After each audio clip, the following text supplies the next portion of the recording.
अस्सलाम वालेकुम dear students. आज हम लोग पढ़ने वाले हैं चैप्टर 12 का लेक्चर 12 सोनो रिसेप्टर और ईयर। लास्ट लेक्चर हमने पढ़ा था लेक्चर 11 जिसमें हमने फोटो रिसेप्टर मींस आई का स्ट्रक्चर वगैरह और उसका फंक्शन पढ़ा था। आज हम पढ़ने वाले हैं ईयर, ह्यूमन ईयर के बारे में कि उसका स्ट्रक्चर कैसा होता है, उसका फंक्शन क्या होता है और वो किस तरह से हमारी बॉडी में काम करता है। सोनो रिसेप्टर और ear. Sono sound waves are perceived by sonoreceptor. ठीक है, साउंड वेव्स को हासिल करने वाले या लेने वाले जो ऑर्गन्स होते हैं उनको हम सोनो रिसेप्टर कहते हैं। For example years in humans and other vertebrates have pair of years. ठीक है, वो कहते हैं ह्यूमंस में और दूसरे वर्टिब्रेट्स में, जैसे कि हमारे पास कैट है, डॉग है, उसके अलावा जो है हमारे पास काऊ है, तो इनके पास भी पेयर ऑफ ईयर्स होता है, मतलब दो कान मौजूद होते हैं। अब हम पढ़ लेते हैं इसके स्ट्रक्चर के बारे में। तो स्ट्रक्चर में हम पढ़ेंगे parts of human ear, external air, middle air and internal air. तो सबसे पहले हम एक्सटर्नल एयर से मुराद होगा बैरूनी कान का हिस्सा, या कान का बैरूनी हिस्सा।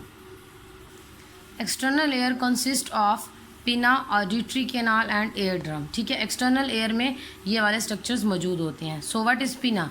It is the external cartilaginous structure which collect sound waves.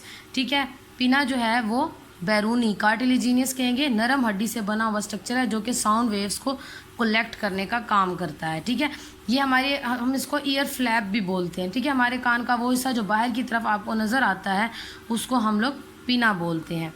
पिना के बाद अंदर से उसकी जो केनाल स्टार्ट होती है उसको हम ऑडिटरी केनाल कहते हैं। क्या कहते हैं? Auditory canal. Sound waves travel through auditory canal. अब साउंड, पिना ने जिस साउंड को कलेक्ट किया उस साउंड को, वो साउंड ऑडिटरी केनाल से ट्रैवल करता हुआ कान के अंदर दाखिल होगा। एयर ड्रम, टेम्पनम, ठीक है, कान का पर्दा भी जिसको कहते हैं। It is a membrane which separates the outer air from the middle air. ठीक है, ये एक ऐसी मेम्ब्रेन है जो बिल्कुल पर्दे की तरह होती है। ठीक है, बिल्कुल थिन सी लेयर होती है। ये आउटर एयर को और मिडल एयर को आपस में सेपरेट रखने का काम करती है। उसके अलावा भी इसका फंक्शन है, वो जब हम फंक्शन पढ़ेंगे, मैकेनिज़्म पढ़ेंगे ईयर का, हेयरिंग का, तो फिर उसके अंदर हम इसको डिस्कस करेंगे। ठीक है, नेक्स्ट हमारे पास है middle ear. It consist of a set of 3 small bones called ossicles. ठीक है, मिडल एयर जो है वो 3 बोन्स पर मुश्तमिल होता है, ossicles, that is malleus, incus and stapes. Malleus जो है, malleus is a hammer shape like structures. Hammer कहेंगे हथौड़े की तरह का, हथौड़े की शक्ल का स्ट्रक्चर। ठीक है, इंकस जो है, इंकस किसी भी ऐसी चीज़ को कहेंगे जो गोल हो और लंबी हो। और स्टेपस, स्टेपस कहेंगे डी शेप्ड। ठीक है, कोई भी ऐसा स्ट्रक्चर जो स्टिरअप या फिर डी शेप्ड हो उसको स्टेपस बोलेंगे। ये देखें, ये ह्यूमन ईयर का स्ट्रक्चर बना हुआ है। ये देखें, ये जो पार्ट है बाहर की तरफ हमें नज़र आता है इसको हम लोग पिना या एयर फ्लैप बोलते हैं। फिर इसी पिना के अंदर यहाँ से जो है ऑडिटरी केनाल स्टार्ट होती है। ठीक है, और ये है हमारे पास ईयर ड्रम। तो ये तीनों पार्ट आ जाते हैं आउटर ईयर में। अब हम नेक्स्ट पढ़ रहे थे मिडल ईयर। तो आउटर ईयर जहाँ पर एयर ड्रम ख़त्म होता है वहीं से मैलस का, ये देखिए ये मैलस का स्ट्रक्चर है। मैंने आपको कहा था ना जैसे कि हथौड़े की शक्ल होती है आगे से, बिल्कुल सेम उसी तरह से दिखता है। इंकस जो है मैंने आपको कहा था कि गोल, ठीक है, इसके पीछे आपको नज़र आ रहा होगा, गोल और लंबा।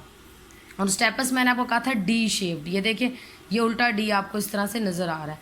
तो ये तीनों जो है हमारी बॉडी की सबसे छोटी बोन्स भी मानी जाती हैं, सबसे छोटी बोन्स में शामिल होती हैं। ठीक है, these bones are the smallest bone of the body. The malleus is attached to the eardrum and the stapes is attached to the oval window of the cochlea. ठीक है, वो कहते हैं मैलस जो है एक तरफ से एयर ड्रम के साथ अटैच होती है और लास्ट में जो स्टेपस होती है वो किसके साथ अटैच होती है? एक ओवल बेजवी शक्ल के स्ट्रक्चर के साथ जिसको हम कोकलिया बोलते हैं। ठीक है, उसके अलावा मिडल एयर में एक और चीज़ मौजूद होती है, उसको कहते हैं Eustachian tube. It connects the middle air cavity with the pharynx. ठीक है, ये क्या करती है? मिडल एयर कैविटी को किसके साथ कनेक्ट करती है? फेरिंग्स। हमने लास्ट लेक्चर में भी पढ़ा था कि फेरिंग्स में जो है वो ओरल कैविटी भी फेरिंग्स के साथ कनेक्टेड होती है या वहीं से होकर गुजरती है। उसके अलावा हमने नोज़ का पढ़ा था, तो नोज़ में भी हमने यही पढ़ा था कि जो नोज़ के नाल थी हमारी वो भी किसके अंदर ओपन होती थी? फेरिंग्स के अंदर। तो यहाँ पर वो कह रहे हैं कि यहाँ भी एक यूस्टेशियन ट्यूब मौजूद है जो क्या करती है? मिडल एयर के पार्ट को फेरिंग्स के साथ कनेक्ट करती है।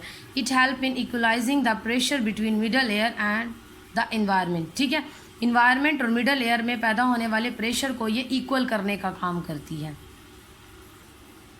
ये देखिए, ये है यूस्टेशियन ट्यूब, ये तीनों यहाँ पर मिडल एयर की बोन्स मौजूद है और उसके नीचे ये यूस्टेशियन ट्यूब आ रही है जो कि किसके साथ कनेक्टेड होगी, फेनिक्स के साथ कनेक्टेड होगी। अब है हमारा last part internal air. It is a fluid field chamber, ठीक है। ये एक ऐसा चैम्बर है या एक ऐसी कैविटी है जो किससे भरी होती है, फ्लूइड से भरी होती है, ठीक है। फ्लूइड कहते हैं हम माया को, या लिक्विड जो चीज़ होगी जिसके अंदर और भी सलूट वगैरह हल हुए उसको फ्लूइड कहेंगे। It contains two structure that is cochlea and set of 3 semi circular canals, ठीक है। इसमें 2 स्ट्रक्चर्स मौजूद होते हैं, एक तो कोक्लिया और दूसरा 3 सेमी सर्कुलर केनाल्स मौजूद होती हैं, ठीक है। ये देखें, ये है इनर एयर। इनर एयर में 3 स्ट्रक्चर्स हैं, कोक्लिया, सेमी सर्कुलर। ये देखें, ये वाला पार्ट जो है इसको हम कोक्लिया बोलते हैं और ये सेमी सर्कुलर केनाल्स, ये जो ब्लू कलर में आपको नज़र आ रही हैं, ठीक है। और ये ओवल विंडो है, ठीक है, जिसका हमने स्टेपस में जिक्र किया है। Organ of Corti. The middle of the cochlear chamber has hearing apparatus called the organ of Corti. Special hair cells are present in the organ of Corti, which are receptor cells for sound. ठीक है, organ of Corti जो है वो middle में मौजूद होता है, cochlea के दरमियान में बिल्कुल मौजूद होता है एक ऐसा चैम्बर जहाँ से सुनने की सलाहियत आती है। एक ऐसा अपरेटस या ऐसी जगह जहाँ से हेयरिंग प्रोड्यूस होती है, उसको हम ऑर्गन ऑफ कोर्टी बोलते हैं। अब ये किसकी वजह से होता है, यहाँ पर स्पेशल हेयर लाइक सेल्स होते हैं जो कि रिसेप्टर सेल्स के तौर पर एक्ट करते हैं फॉर कलेक्टिंग और receiving sound. The semi circular canals help in maintaining the balance of the body. और सेमी सर्कुलर केनाल्स का क्या काम होता है, बॉडी के बैलेंस को मेंटेन रखना। अब हम पढ़ेंगे मैकेनिज्म ऑफ हेयरिंग। अब हेयरिंग का जो प्रोसेस ईयर के अंदर कैसे परफॉर्म होता है। The outer ear receive sound waves and directs them to the ear drum, ठीक है। आउटर ईयर मींस के पिना का जो पार्ट है वो साउंड को कलेक्ट करके ऑडिटरी केनाल को देगा और इस तरह से वो पहुंच जाती हैं ईयर ड्रम्स तक, sound waves. The eardrums vibrates and these vibrations are transmitted to the air oscillus then to the oval window, ठीक है। ear drum मैंने आपको कहा कि पर्दे की तरह का एक स्ट्रक्चर है, तो जैसी साउंड वेव उसके साथ टकराती हैं तो ear drum जो है वो वाइब्रेट होना शुरू हो जाता है। अब ये जब ear drum वाइब्रेट होगा तो इसके साथ जो है मौजूद जो 3 बोन्स हैं, मैलस, इंकस और स्टेपस। मैलस जो है वो एयर ड्रम के साथ अटैच है, फिर मैलस के साथ इंकस है, फिर स्टेपस है।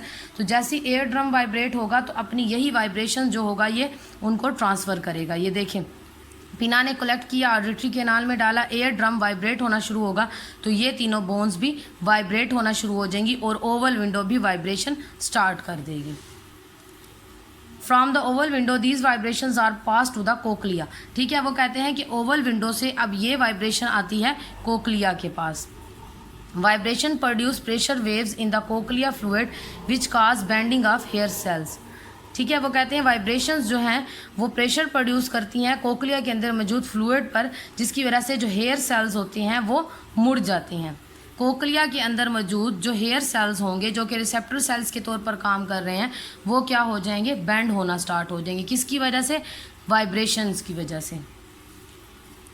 It generates a nerve impulses in sensory neurons. These impulses are transmitted to the cerebrum through auditory nerve. Here the impulses are analyzed and the sound is recognized. ठीक है, वो कहते हैं कि यहाँ पर ये जो कोक्लिया मौजूद है, कोक्लिया में जब ये सारा काम होगा तो फिर यहाँ पर नर्व इम्पल्सेस प्रोड्यूस होगी। इन नर्व इम्पल्सेस को जो है वो हमारी ऑडिटरी जो नर्व है, ये ऑडिटरी नर्व है, ये इसको लेकर ब्रेन के सेरिब्रम वाले पार्ट तक जाएगी और वो फिर एनालाइज करेगा कि किस तरह का साउंड हम सुन रहे हैं और उसका हमारा क्या रिस्पांस होना चाहिए उसके खिलाफ। तो वो सारी चीज़ें फिर वो डिसाइड करेगा। तो ऑडिटरी नर्व जो है वो ये सारी इंफॉर्मेशन यहाँ से कलेक्ट करके ब्रेन तक ले जाती है, ठीक है। हेयरिंग के साथ साथ ईयर जो है वो एक बैलेंसिंग का काम भी कर रहा है। अभी मैंने लास्ट टॉपिक में अभी आपको बताया भी है कि इनर एयर में जो 3 सेमी सर्कुलर केनाल्स मौजूद थी वो मैंने आपको बताया था कि वो क्या करती हैं, बैलेंसिंग का काम करती हैं, ठीक है। यूस्टेशियन ट्यूब का भी कुछ इसी तरह का काम था, तो अब मैं बताती हूँ कि किस तरह से काम करती हैं। The ear also help to maintain balance. This function is perform by 3 semi circular canal. ये फंक्शन कौन करता है, 3 सेमी सर्कुलर केनाल्स परफॉर्म करती हैं जो कि इनर एयर में या फिर इंटरनल एयर में मौजूद होती हैं। When the head moves, the fluid inside the semicircular flows, ठीक है। कहते हैं जब हम अपने सर को मूव करते हैं तो जो सेमी सर्कुलर केनाल में जो फ्लूइड मौजूद होगा, जैसे कि कोक्लिया में होता है, सिमिलरली सेमी सर्कुलर किनाल में भी मौजूद होता है, वो क्या करेगा, फ्लो करेगा।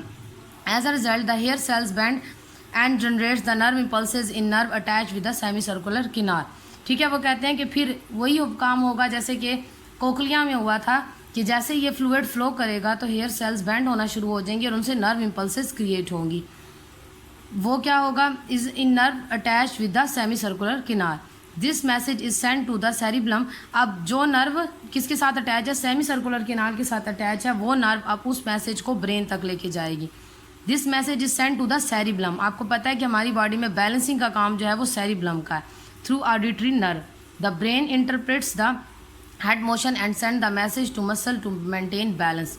ठीक है, हमारे सर ने जो भी मूवमेंट की है वो मैसेज हमारे मसल्स तक जाएगा कि वो हमारी बॉडी के बैलेंस को मेंटेन रखे। फॉर एग्जांपल जैसे कि हम अचानक पीछे मुड़ के देखते हैं या पलट के देखते हैं तो उसमें हम अपने हेड को मूव करते हैं ना, तो उस कंडीशन में हमारी नीचे वाली बॉडी का हिस्सा जो है वो बैलेंस में रहे। तो वो काम जो होता है वो 3 सेमी सर्कुलर किनाल करती हैं कि जब हम मुड़ कर देखते हैं तो उस दौरान फ़ौरन से सेमी सर्कुलर किनाल का फ्लूइड मूव करेगा, उसकी वजह से हेयर बैंड होंगे, नर्व इम्पल्सेस क्रिएट होंगी, ब्रेन को मैसेज देंगे और सेरिब्लम जो है हमारे मसल्स को, बॉडी का जो निचला हिस्सा है उसके मसल को ये ऑर्डर देगा कि हम अपनी स्टेबल कंडीशन में ही रहें। ठीक है, तो ये था हमारा आज का टॉपिक जिसके अंदर हमने सोनो रिसेप्टर यानी ईयर के बारे में पढ़ा है, ईयर का स्ट्रक्चर पढ़ा है, उसका फंक्शन पढ़ा है, फंक्शन में हमने उसका मैकेनिज़्म ऑफ हेयरिंग भी पढ़ा है और मैकेनिज़्म ऑफ बैलेंसिंग भी पढ़ा है।